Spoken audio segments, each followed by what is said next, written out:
You know, like I usually say, I bet you never thought you'd be seeing one of these videos again, did you? Today I'm going to be using my belief that Etrian Odyssey is very underrated as an excuse to talk about it, as I do have a lot of love for this series and have been putting an especially large amount of time into them of late. To me, the main draw of the series is that it takes some of the most basic core aspects of dungeon crawling games as a genre, and spins them in a way that I find unique and especially interesting to play through. Starting off with the dungeon traversal specifically, I'd like to go over the cartography mechanic, which to me is an absolutely genius gimmick for a dungeon crawling game. You get a certain extra layer of investment when you yourself are the one physically drawing the map, marking points of interest and other noteworthy obstacles. Although I do feel like this is a bit of a double-edged sword, as it takes you out of the boots of being the adventurer and making you more of this third-party narrator that's actually scribbling down the map and guiding them around. Kinda like how in some of the earlier Fire Emblem games they used a separate tactician character, i.e. the player, as justification for unit movements. Put simply, the cartography is the most divisive part of the game. You're either going to love it or hate it, and if you hate it, you're really not going to enjoy this series on its most basic level. Something that I do really appreciate is that the game rewards you for going out of your way to fill in the map. A good example of this would be the statue side quest in Etrian Odyssey 3. You can come across the statue on your journeys and can thus pray to it for a slight bonus to health, or steal other adventurers' offerings, in which case you will be smited and take some damage. Now the reason why this pays off is a side quest you can take in Etrian Odyssey 3 is to find this statue on behalf of another adventurer and thank it for them. And the obvious way that this pays off is the money and experience acquired from doing said side quest. Moving along, I wanted to talk about the FOE and its effect on dungeon design. An FOE is a boss monster that wanders the dungeon with very specific movement patterns that the player must adapt to or risk getting completely demolished if they're not a high enough level. If I had to go for a standout example of an FOE I really enjoyed, I'd personally have to go for the Medusa trees from Untold 1. Their gimmick was actually quite simple. If you passed by them once, they would be alert, and if you passed by them again, they would attack you. Now if you're wondering why this is actually threatening, the gimmick of the floor that they're introduced on is pretty much conveyor belts. It's sand, but it's a conveyor belt, come on. So you need to take careful note of the map to make sure that you don't end up going by one twice, thus initiating a boss fight where it could pretty quickly wipe your party. At least your first time encountering them. Although I will say this concept does have its flaws. There are some really poorly designed FOEs in the series. Pretty quick and easy example are the Depth Dancers from Untold 1. Whoever thought that it was a good idea to put infinitely spawning birds that move like rooks in chess in a grid-based dungeon crawler needs to be fucking fired. It's at this point that I feel like it's time to discuss the class variety of Etrian Odyssey, which I feel is one of its bigger strong suits. It has its staple fantasy fare like the mage, the knight, although going by different names generally, of course, alongside classes like the Geek Droid or the Dark Hunter, which are both very unique in their own way.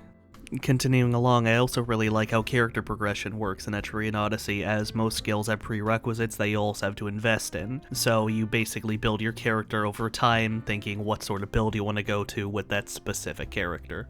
So you could go for very specific party setups, like per se a knight that hits like a wet noodle but is an iron wall of damage tanking for the party. And as a sort of cherry on top, most of the games have a subclassing mechanic, which is, to me personally, one of my most loved game mechanics, despite whatever game it may show up in. Using this, you could even further specialize characters, like having a heavy hitter that can clone themselves, or maybe a mage that tanks as well. The only real limit is what the player is willing to invest time into figuring out.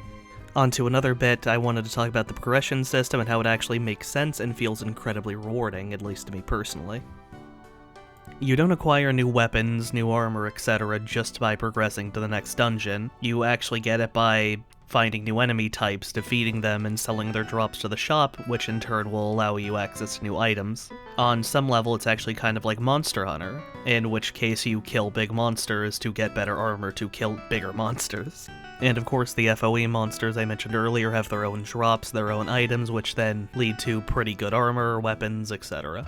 Now, you might be thinking that it's kind of annoying to have to farm these enemies ad nauseum to get the items you want, the armor you want, etc.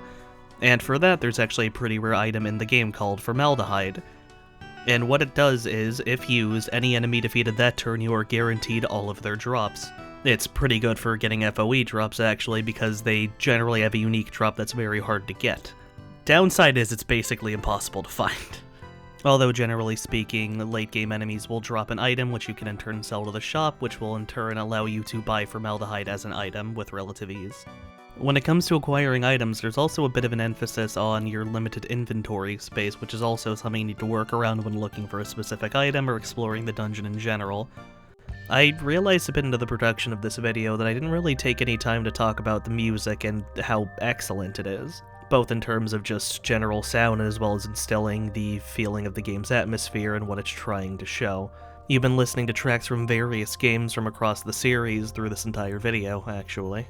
I've got a little bit of gameplay I'm going to throw at you. I wanted to keep this section short before moving into conclusions.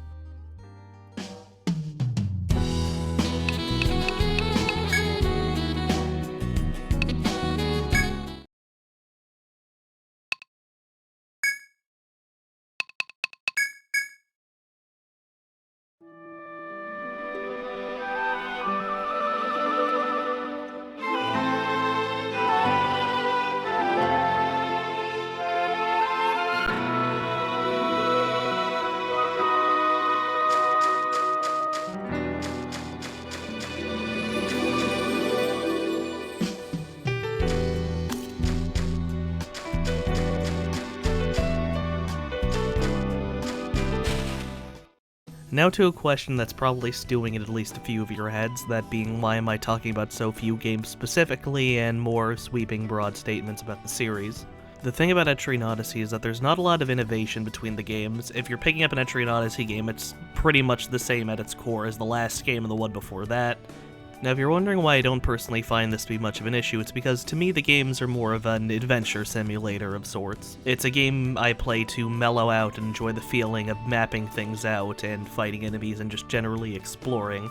It's a time sink to me, which I will argue isn't really a bad thing, at least in my experiences. Now don't get me wrong, each game has its own little nuances and special things going on, just not a lot of them. And before I get to my conclusion, there is one thing I want to make awfully clear. Avoid the story modes of these games because, well, first off, they're generally not very well written, and they give you a set, concrete party that you can't change, thus taking away one of the game's most interesting mechanics of messing with party synergy and individual classes. It's just not really worth it. Although in the case of Untold 2, this does cause the issue of the game being balanced for the broken story party and not classic mode. So, I will be honest and say avoid Untold 2 unless you're willing to really bash your head against that wall.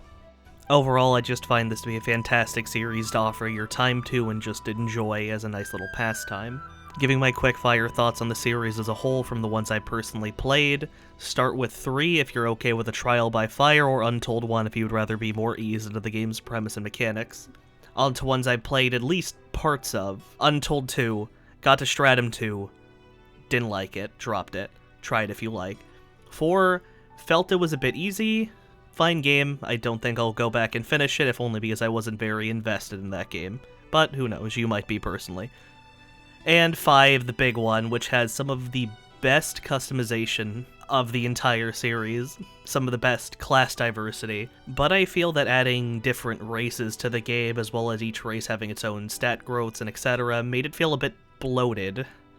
But that's just me, you might enjoy that sort of deal, I don't really. But yeah, that leaves my top 2 picks at the classic mode of Untold 1 or 3. Something I am kind of curious about is if any of you guys are familiar with the series yourselves. If only because, as I said way at the beginning of this, I feel that it's a bit underrated. I'm kind of curious and would appreciate some input. Otherwise, yeah, that's really all I've got to say, and I'll be seeing you guys whenever I make another one of these. Whenever the fuck that is.